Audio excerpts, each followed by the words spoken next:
We've all been there. You finish your presentation, you ask a question, and then the dreaded silence. Nothing. Nobody says anything at all. And those 3 seconds or longer can feel like hours. I would like to give you three phrases to fix that.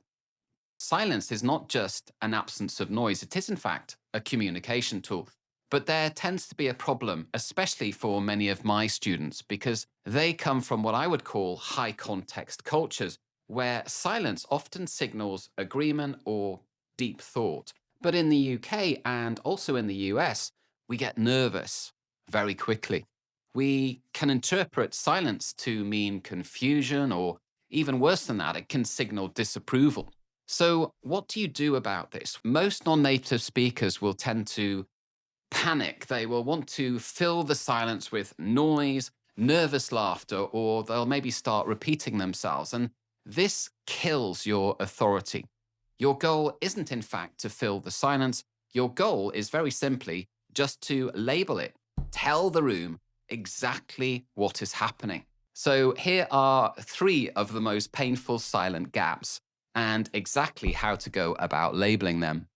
Scenario number one is what I would call the dead end. So you've just pitched an idea or you've finished a long, lengthy explanation about something and you stop talking and nobody says anything. The silence starts to weigh down on you heavy. Now, the mistake that 90% of people will make here is that they will feel the pressure to break the silence by asking a question such as, does that make sense? To the British ear, this phrase has a couple of bad meanings. It means either you are insecure about your English or you are asking us if we are smart enough to understand you. Both sound incredibly weak. Instead, you need to demand a contribution. Use this phrase instead. What are your initial thoughts on that? What are your initial thoughts on that? Notice the subtle change in psychology here because you're not actually asking for validation. You are, in effect, handing the microphone over to the other side. It's polite, but it's firm. It forces the silence to end because now it's in fact their turn to speak. Scenario number two, the stalled meeting. We've all been in this type of a meeting. The discussion has hit a brick wall.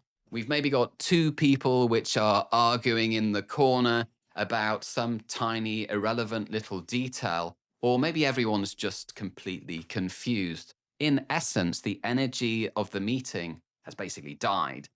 And the silence here is incredibly awkward because nobody really knows how to move forward. The mistake, in fact, is to stay silent and wait for the boss to fix the problem. Now, if you want to be a leader, in fact, if you want to look like a leader, you need to fix this problem yourself. And you can do that very simply, in fact, by using this phrase. Let's park that detail for the moment. What is our main priority here? Now, parking is a beautiful piece of British corporate speak. It is, in fact, a polite way of saying, we're wasting our time, let's move on. By using the word priority, you snap the room back to the big picture. You solve the silence by changing the subject. Scenario number three, the thinking gap. Now, this is one of the most stressful scenarios of all. Someone asks you a difficult question. Frank, what is the Q3 projection for this strategy? You need 10 seconds to think, but the 10 seconds of silence feels like an absolute eternity. The mistake is making thinking noises like, well, because this makes you look like you really don't know what the answer is. Instead, you must narrate your thinking, and you can do that by using this phrase. That's an interesting point. Let me just take a moment to consider that. And then just be silent. Look at your notes, maybe think. Because you told us that you are thinking, the silence is no longer awkward. We've removed that awkward, uncomfortable feeling. It is what we would call a professional pause. Now, in Western business culture, leaders are allowed to think, believe it or not, and it's amateurs that panic. So be the leader. Finally, I'd just like to talk a little bit about Zoom, Google Meet, Teams meetings, where silence can, in fact, be double the pain. If you ask a question and you hear nothing, don't panic. Maybe people are just finding their mouse or they are distracted with something else on their computer screen. But if the silence goes past 5 seconds, do not repeat the question. Assume that there is a technical issue at play, and you can say something along the lines of, I'll take this silence as agreement, let's move on to the next slide. And this shows that you are in control of the room, and that's still the case, even if it's Wi Fi based. So, the scariest thing in a meeting isn't necessarily the speaking, it is the silence. But if you own the gap, you own the room.